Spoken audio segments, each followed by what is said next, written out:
बृहन्मुंबई महानगर पालिका माध्यमिक शिक्षण विभाग ऑनलाइन अध्यापन में मैं आप सभी का स्वागत करती हूँ। मेरा परिचय, मैं कविता कैलाश लोहार विले पार्ले पश्चिम महानगर पालिका माध्यमिक पाठशाला में मैं सहायक शिक्षिका इस पद पर कार्यरत हूँ। बच्चों, आज तारीख है 29/9/2020। कक्षा 9वीं, विषय हिंदी, लोक भारती, पहली इकाई, पद्य 4, किताबें। बच्चों, आज हम किताबें इस कविता का अध्ययन करने वाले हैं। किताबें इस कविता के कवि है गुलजार जी। गुलजार जी, इनका हम परिचय देखेंगे। बच्चों, गुलजार जी, इनका वास्तविक पूरा नाम है संपूर्ण सिंह कालरा। जन्म 18 अगस्त 1933 में दीना, झेलम जिला, पंजाब, स्वतंत्रता पूर्व भारत में हुआ था। बच्चों, जो कि वर्तमान समय में पाकिस्तान में है। गुलजार जी हिंदी साहित्य के जगत में एक प्रसिद्ध कवि, पटकथा लेखक, फिल्म निर्देशक, नाटककार होने के साथ साथ हिंदी फिल्मों के प्रसिद्ध गीतकार हैं। उनकी प्रमुख कृतियां चौरस रात लघु कथाएं, रावी पार कथा संग्रह, रात, चांद और मैं, एक बूंद चांद, रात पश्मीने की कविता संग्रह, खराशे कविता कहानी का कोलाज। बच्चों, गुलजार जी इनको पद्म भूषण साहित्य अकादमी पुरस्कार, दादा साहेब फाल्के पुरस्कार, राष्ट्रीय फिल्म पुरस्कार और ग्रैमी पुरस्कार से सम्मानित भी किया गया है। कविता के कवि एवं उनकी प्रमुख कृतियों के जानकारी लेने के बाद अब हम इनके पद्य संबंधी जानकारी देखेंगे। बच्चों, इस कविता की जो विधा है वो है नई कविता। नई कविता का अर्थ है कि आधुनिक संवेदना के साथ परिवेश के संपूर्ण वैविध्य को नए शिल्प में अभिव्यक्त करने वाली काव्यधारा है। बच्चों, आधुनिक इसका अर्थ है आजकल या आज के जमाने का। संवेदना इसका अर्थ है अनुभूति। परिवेश इसका अर्थ है आच्छादन या आवरण। वैविध्य इसका अर्थ है विविधता। नए शिल्प इसका अर्थ है नई कविता। इसका अर्थ है कि नए जमाने की अनुभूति को साथ प्रस्तुत करना, इसी को ही नई कविता कहते हैं। जैसे गुलजार जी, इन्होंने अपने भावनाओं को व्यक्त करने के लिए नए विचारों के साथ प्रस्तुत करने की कोशिश की है, उसे नई कविता कहते हैं। तो बच्चों, अब हम इस कविता का अध्ययन करेंगे।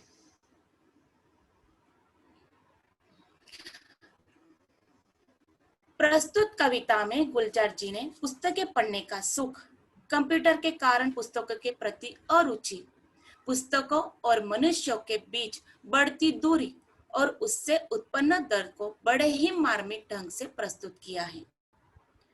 बच्चों, इस आधुनिकीकरण वाले दौर में अगर देखा जाए तो हम मनुष्य धीरे धीरे उपकरणों के जाल में फंसते जा रहे हैं। उपकरणों के जाल में फंसते जा रहे हैं, जिसका परिणाम यह हो रहा है बच्चों कि हमारे जीवन से किताबों का महत्व अब कम होता जा रहा है। और इसी पीड़ा को, इसी दर्द को प्रस्तुत कविता में शब्दों के द्वारा प्रस्तुत करने की कोशिश की है।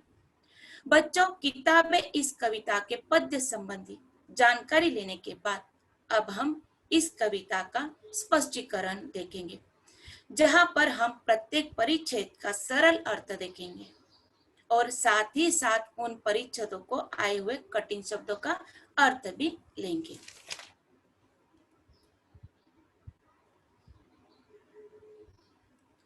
किताबें झांकती है बंद अलमारी के शीशों से।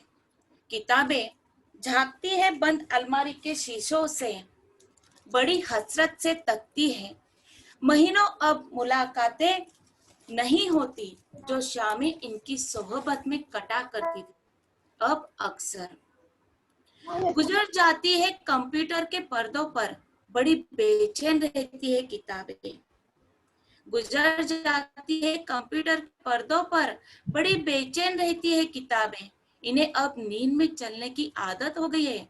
बड़ी हसरत से तकती है जो कदरें वो सुनाती थी कि जिनके सेल कभी मरते नहीं थे। वो कदरें अब नजर आती नहीं घर में, जो रिश्ते वो सुनाती थी। वह सारे उधड़े उधड़े हैं। कोई सपा पलटता तो एक सिसकी निकलती है। कई लफ्जों के माने गिर पड़े हैं, बिना पत्तों के सूखे टूंड। लगते हैं वो सब अल्फाज जिन पर अब कोई माने नहीं उठते। जुबां पर जायका आता था जो सपा पलटने का, अब उंगली क्लिक करने से बस झपकी गुजरती है। बहुत कुछ तह बह तह खुलता चला जाता है पर्दे पर। किताबों से जो जाती राबता था कट गया है। कभी सीने पे रख के लेट जाते थे, कभी गोदी में लेते थे, कभी घुटनों को अपने रिहल की सूरत बनाकर नीम सजदे में पड़ा करते थे। छूते थे जबी से वो सारा इल्म तो मिलता रहेगा आइंदा भी। मगर वो जो किताबों में मिला करते थे सूखे फूल और महके हुए रुखे, किताबें गिरने उठाने के बहाने रिश्ते बनते थे, उसका क्या होगा? वो शायद अब नहीं होंगे, वो शायद अब नहीं होंगे। बच्चों, अब हमने इस कविता का अध्ययन किया है। अब इस कविता के एक एक छंद को हम देखेंगे। किताबें झांकती हैं बंद अलमारी के शीशों से, बड़ी हसरत से तकती है। महीनों अब मुलाकातें नहीं होती जो शामें इनकी सोहबत में कटा करती थी, अब अक्सर। इन पंक्तियों में आए हुए कठिन शब्दों का अर्थ देखेंगे। झांकना, इसका अर्थ है छिप कर देखना। तकना, इसका अर्थ है ताकना या देखना। अलमारी, इसका अर्थ है कई खानों वाला लोहे लकड़ी का बड़ा ढांचा। हसरत, इसका अर्थ है कामना, उम्मीद, इच्छा। सोहबत, इसका अर्थ है संगत। अब इन पंक्तियों का भावार्थ देखेंगे।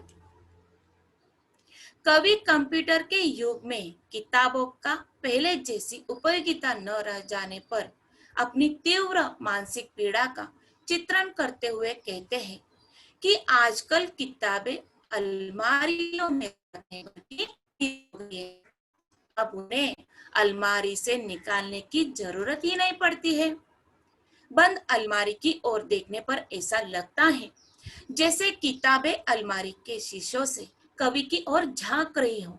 वे कामना करती है कि उन्हें बाहर निकालकर कोई पढ़े। कवि कहते हैं कि अब तो महीनों गुजर जाते हैं, उन किताबों से मिलना ही नहीं होता। एक समय ऐसा था जब उसकी शाम इन किताबों को पढ़ने में लगा करती थी, पर अब अक्सर। बच्चों, हमें कवि यही कहना चाहते कि लोग पहले प्रतिदिन किताबें पढ़ा करते थे। किताबें पढ़ने से जो खुशी मिलती थी, किताबों से हमें जो प्रेम हुआ करता था, किताबें लोगों की शान हुआ करती थी। घरों में बड़े सलीके से सजाते थे और उन्हें देखकर हमें बहुत खुशी मिलती थी।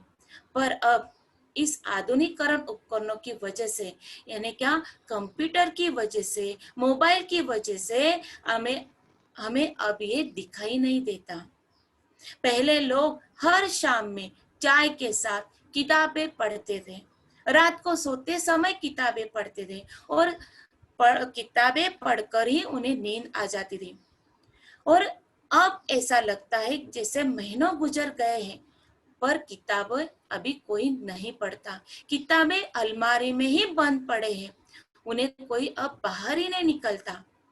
पर अब अक्सर कवि क्या कहना चाहते, क्यों ऐसा हो रहा है, ऐसा क्यों हो रहा है? तो आगे की पंक्तियों में देखेंगे। गुजर जाते हैं कंप्यूटर के पर्दों पर, बड़ी बेचैन रहती है किताबें। उन्हें अब नींद में चलने की आदत हो गई है, जो कदरें वो सुनाती थी। कि जिनके सेल कभी मरते नहीं थे, वो कदरें अब नजर आती नहीं घर में, जो रिश्ते वो सुनाती थी। इन पंक्तियों में आए हुए कठिन शब्दों का अर्थ गुजरना, इसका अर्थ है बिताना, कदर, इन इसका अर्थ है मायने या मूल्य। सेल, इनका अर्थ है कोशिका। बच्चों, कोशिका इसका अर्थ है हमारे शरीर की जो पेशियां होती है, तो उसे कोशिका कहते हैं। इन पंक्तियों का भावार्थ देखेंगे। कवि कहते हैं कि कंप्यूटर आने के पहले उनकी शाम किताबें पढ़ने में बिता करती थी, पर जब से कंप्यूटर आ गया है तब से वे कंप्यूटर पर ही पढ़ते लिखते हैं। यह इसलिए उनकी शाम कंप्यूटर के पर्दे पर बीतने लगी है। इस वियोग के कारण किताबें बहुत बेचैन रहने लगी है। अब हालत यह हो गई है कि ये किताबें नींद में चलने लगी है। अर्थात वे कवि को अब सपने में कभी दिखाई देती है। इन किताबों से जिन मानव मूल्य की जानकारी मिलती थी और जो अक्षुण्ण हुआ करते थे, वे मानव मूल्य अब घर में नजर नहीं आते। ये किताबें रिश्तों संबंधों के बारे में बताती थी। कवि कहते हैं कि अब किताबें कोई नहीं पढ़ता, और जो किताबें कभी रोज पढ़ा करते थे, अब वही किताबें उनके सपने में दिखाई देते हैं। बच्चों, कवि कहते हैं किताबों का पढ़ने से जो हमें जीवन मूल्य मिलता था, सबके साथ प्यार से रहना, बड़ों का आदर करना, यह सब मानवीय गुण हमें किताबें पढ़ने से मिलते थे, पर अब मूल्य हमें कंप्यूटर आने की वजह से नहीं मिलते। किताबों के सेल कभी मरते नहीं थे, जैसे हमारे शरीर के कोशिका से पेशियां कभी और कभी बढ़ते हैं, उसी तरह किताबों के सेल कभी मरते नहीं थे। आपसी संबंध अब दिखाई नहीं देते हैं। क्यों? क्योंकि कंप्यूटर की आने की वजह से। ये आधुनिक उपकरण है बच्चों। अगर आप ही देखोगे, मैं एक उदाहरण तौर पर आपको बताती हूँ।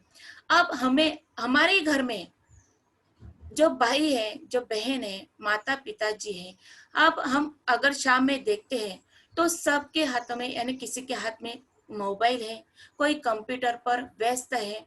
इन्हीं की वजह से जो हमारे जो आपसी संबंध है, जो प्यार वाली बातें हैं, अब वो बंद कभी घर में दिखाई नहीं देती। क्यों? क्योंकि अब सब इस कंप्यूटर पर और इस मोबाइल पर व्यस्त है। आगे की पंक्तियां। वह सारे उधड़े उधड़े हैं, कोई सफा पलटता हूं तो एक सिसकी निकलती है। एक लफ्जों के मानी गिर पड़े हैं, बिना पत्तों के सूखे टूट लगते हैं वो सब अल्फाज जिन पर अब कोई मानी नहीं उगते। इन पंक्तियों में आए हुए कठिन शब्दों के अर्थ देखेंगे। उधड़ना, इसका अर्थ है सिलाई टूटना। सफा, इसका अर्थ है पन्ना। सिसकी, इसका अर्थ है धीरे धीरे रोने का शब्द। लफ्ज, इसका अर्थ है शब्द। टूट, इसका अर्थ है टूट। मानी, इसका अर्थ है अर्थ। इन पंक्तियों का भावार्थ। कवि किताबों की प्रशंसा करते हुए कहते हैं कि ये किताबें रिश्तों संबंधों के बारे में बताती थी। वे सारे संबंध अब उधड़ गए हैं, टूट से गए हैं।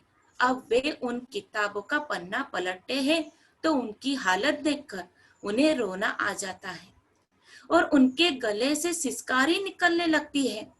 इन पन्नों से कई शब्दों के अर्थ फटकर गिर पड़े हैं। बिना अर्थ वाले शब्द ऐसे दिखाई दे रहे हैं जैसे वह बिना पत्तियों वाला कोई ऐसा टूट हो जिस पर अब कोई अर्थ नहीं उगने वाला। किताबें हमारे रिश्तों संबंधों के बारे में बताती थी, पर अब इन कंप्यूटर की वजह से, इन आधुनिक उपकरणों की वजह से ये सब रिश्ते संबंध टूट गए हैं, बिखर गए हैं, उधड़ गए हैं। अब कभी को ऐसा लगता है कि जब अब हम जो बंद अलमारी में जो किताबें अगर बाहर निकालेंगे, क्योंकि ये किताबें महीनों अब गुजर गए हैं, उन्हें कोई बाहर ही नहीं निकालता है। इसी वजह से ये किताबें क्या हो गई है, खराब हो चुके हैं और इसके पन्ने टूट से गए और इनमें जो शब्द थे, अर्थ वाले जो शब्द थे, वो फटकर गिर पड़े हैं। बिना अर्थ वाले शब्द ऐसे दिखाई दे रहे जैसे बिना पत्तियों वाला, जैसे बच्चों एक ऐसा पेड़ कि जिनके जो पत्तियां हैं वो सब बिखर चुकी है, टूट चुकी है। अब उस पेड़ पर एक भी पन्ना दिखाई नहीं देता। उसी तरह हमारे जो ये किताब है, जब हम उसे बाहर निकालते हैं, पर बाहर निकालने के बाद वो एक एक पन्ना गिर चुका है, टूट चुका है, उनके अर्थ सब बिखर गए हैं और वो सिसकारी यानी वो पन्ने क्या कर रहे हैं, वो किताबें क्या हो रही, धीरे धीरे रोने लग गई है। उसी तरह जैसे वह बिना पत्तियों वाला कोई ऐसा टूट हो जिस पर अब कोई अर्थ नहीं उगने वाला। जुबा पर जायका आता था जो सफा पलटने का, अब उंगली क्लिक करने से बस एक झपकी गुजरती है। बहुत कुछ तह बह तक खुलता चला जाता है पर्दे पर, किताबों से जो जाती राबता था कट गया है। इन पंक्तियों में आए हुए कठिन शब्दों का अर्थ, जुबा उसका अर्थ है जीव, जायका अर्थ है स्वाद, तह बह तह इसका अर्थ है परत दर परत, पर्दा इनका अर्थ है कंप्यूटर का पर्दा, जाति इसका अर्थ है निजी, राबता इनका अर्थ है संपर्क। बच्चों इन पंक्तियों का भावार्थ, कवि पुस्तकों और कंप्यूटर पर पृष्ठ पलटने के तरीकों के बारे में कहते हैं कि किताबों के पृष्ठ पलटने में जीभ को एक प्रकार का स्वाद मिलता था।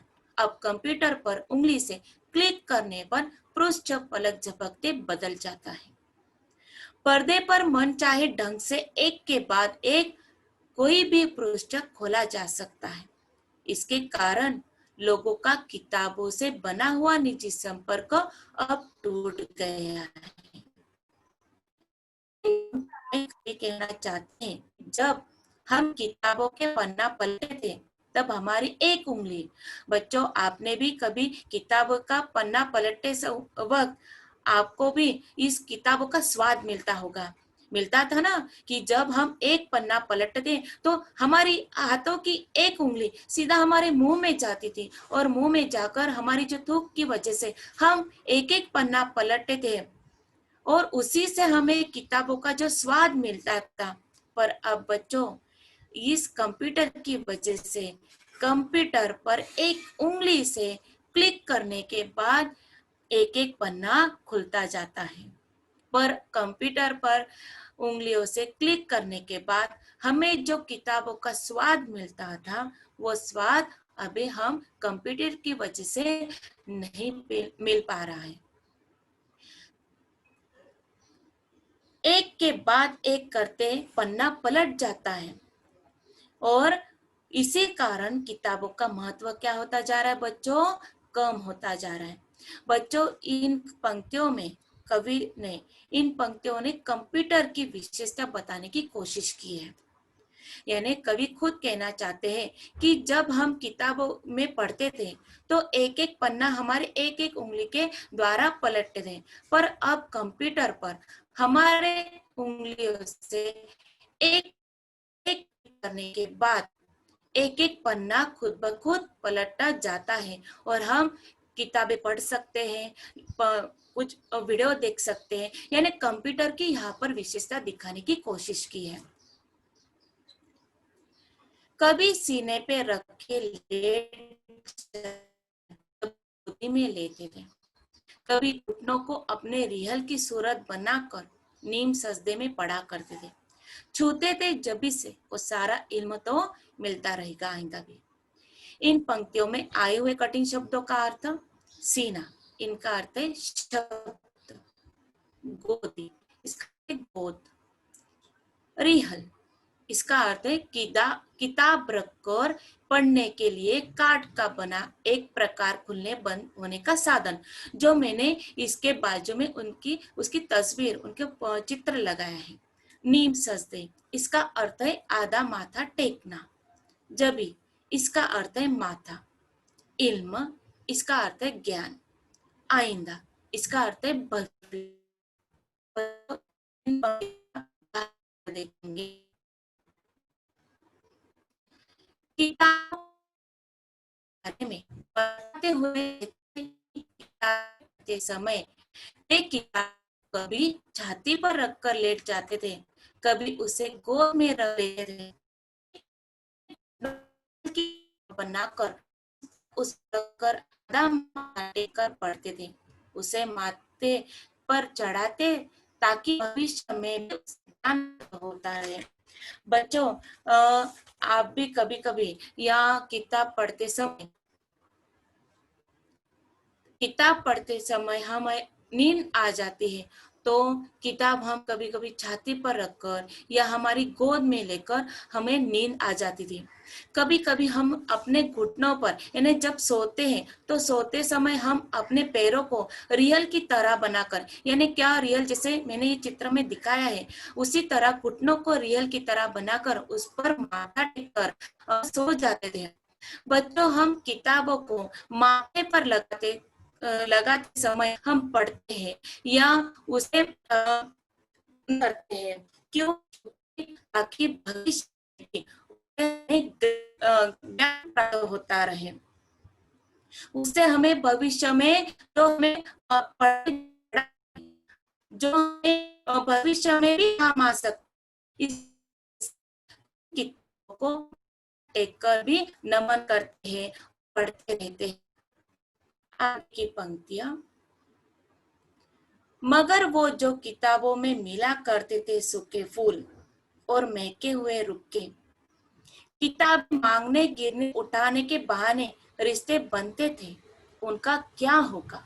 वो शायद अब नहीं होंगे। इन पंक्तियों में आए हुए कठिन शब्दों का अर्थ, रुक्के, इनका अर्थ है पुर्जा, छोटा पत्र या चिट। शायद, इसका अर्थ है संभव है या कदाचित। इन पंक्तियों का भावार्थ, कुछ रोचक बातें भी जुड़ी हुई होती थी। कंप्यूटर पर आधारित हो जाने पर अब शायद उनका अस्तित्व नहीं होगा। किताबों में कभी कभी किसी के लिए फूल या संदेश पत्र रख दिया जाता था, जिन्हें लोग सूख जाने पर भी संभाल कर रखते थे। ये उनके संबंधों को ताजा करते थे। किताबों गिरने और उठाने के बहाने कुछ लोगों के जिंदगी भर के संबंध जुड़ जाते थे। कवि कहते हैं कि जब किताबों का उपयोग नहीं होगा तो ऐसे संबंध कैसे बनेंगे। बच्चों, कभी कभी हमारे जो प्रिय व्यक्ति होते हैं या किसी खुशी के तौर पर हमें कुछ फूल दिया जाता है, या किसी ने कोई हमें याद करके कोई पत्र भेजता है, संदेश पत्र भेजता है, तो हम उसे याद के तौर पर हमारे हाथ में जो किताबें रहती थी उन किताबों में हम रख दिया करते थे। और किताबों में रखने के बाद हम कितने, यानी बहुत दिनों के बाद भी अगर हम देखते थे वो फूल भी सूख जाते थे, पत्र भी वैसे ही रहता था। पर ये क्यों करते थे? क्योंकि ये सब देखने के बाद हमें हमारी पुराने जो यादें हैं, हमें याद आता था कि ये फूल कब मुझे मिला था, ये संदेश पत्र हमें किसने भेजा था और किस लिए भेजा था। हम उन पुरानी यादों में चले जाते हैं। और ये कब होता था? जब हम पढ़ते थे। और इन्हीं किताबों की वजह से हमारे जो रिश्ते बनते थे, यानी जैसे गिरे और उठा के भाड़े, कुछ की जिंदगी भर के संबंध जुड़ जाते थे, यानी यहाँ पर प्रेम संबंध भी जुड़ते थे। ऐसे कवि कहते हैं कि किताबों का वो नहीं होगा अगर हम दिन भर कंप्यूटर पर ही व्यस्त होंगे। अगर हम किताबों को पढ़ते ही नहीं तो कैसे बनेगा? ये जो संबंध है, जो रिश्ते हैं, जो किताबों से हमें मूल्य मिलते थे, वो कैसे बनेंगे? तो यही कविता इसका जो गुलजार जी है इन कविताओं में हमें कहना चाहते हैं कि जो किताबों का जो महत्व हमारे जीवन से कम होता जा रहा है, इन कंप्यूटर की वजह से जो अब हम किताबें नहीं देख पा रहे हैं, तो हमें इसकी वजह से जो हमें जो दुख हो रहा है, मनुष्य की जो बढ़ती दूरियां है, वो कंप्यूटर के कारण पुस्तकों के पढ़ने में सुविधा आदि का मार्मिक चित्रण इन कविता में गुलजार जी इन्होंने किया है। बच्चों, प्रस्तुत कविता में कवि गुलजार जी इन्होंने अपने दुख को, अपने भावनाओं, नए अनुभूति के साथ प्रस्तुत करने की कोशिश की है। आधुनिक उपकरणों की वजह से हम हमारे जीवन में आगे बढ़ते जा रहे हैं और इसी कारण किताबें हमसे दूर होती जा रही हैं। किताबों का महत्व अब कम होता जा रहा है। बच्चों, हमारे जो पूर्व राष्ट्रपति थे डॉक्टर APJ अब्दुल कलाम, इनका जन्म 15 अक्टूबर को मनाया जाता था। क्यों मनाया जाता है बच्चों? क्योंकि इसी दिन हमारे स्कूलों में वाचन प्रेरणा दिन मनाया जाता है। क्योंकि APJ अब्दुल कलाम जी जो है उन्हें पढ़ने का बहुत शौक था। वो हमेशा कहते थे कि एक अच्छी किताब 100 दोस्तों के बराबर होती है और इन्हीं किताबों की वजह से हम एक अच्छा नागरिक बन सकते थे। और यही कहने की कोशिश, जो किताबों का जो दुख है, जो दर्द है, जो कवि में आ रहा, वही दर्द, वही दुख, वही पीड़ा बड़े ही मार्मिक से प्रस्तुत करने की कोशिश की है। बच्चों, अब हम इस कविता का स्वाद देखेंगे। कृति 1, वाक्य पूर्ण कीजिए। बच्चों, मैं आपसे पूछूंगी, अगर जवाब आता है तो आप दीजिएगा। किताबों की अब बनी आदत। किताबों की क्या आदत बन चुकी थी? नींद में चलने की। नींद में चलने की, बरोबर। किताबें ऐसी कदरें सुनाती थी। क्या कदरें सुनाती थी?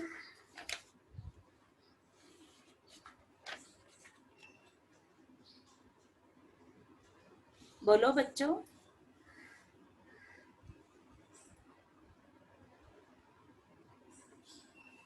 किताबें क्या कदरें सुनाती थी?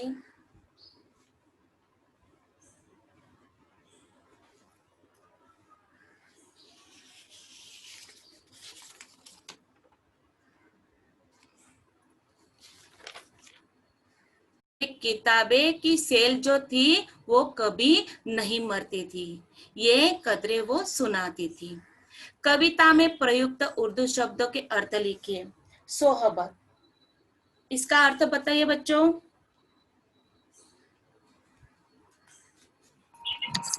सोबत, शब्द है, इनके अर्थ बताइए मूल्य, या मूल, मायने। लफ्ज, लफ्ज का अर्थ बताइए बच्चों।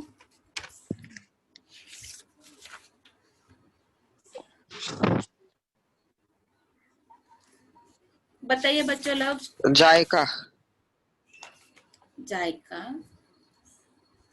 शब्द, लफ्जों का अर्थ है शब्द।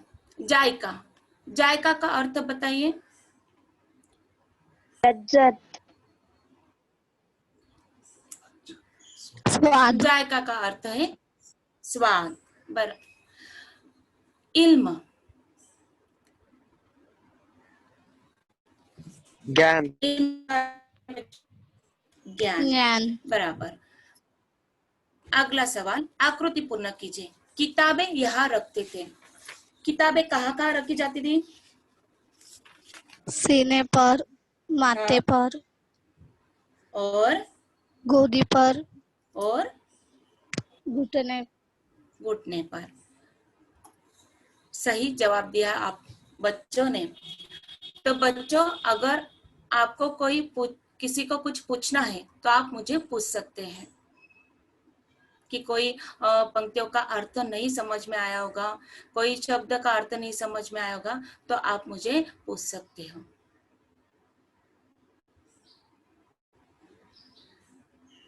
ठीक है, तो मैं ये तासिका यही समाप्त करती हूँ। धन्यवाद।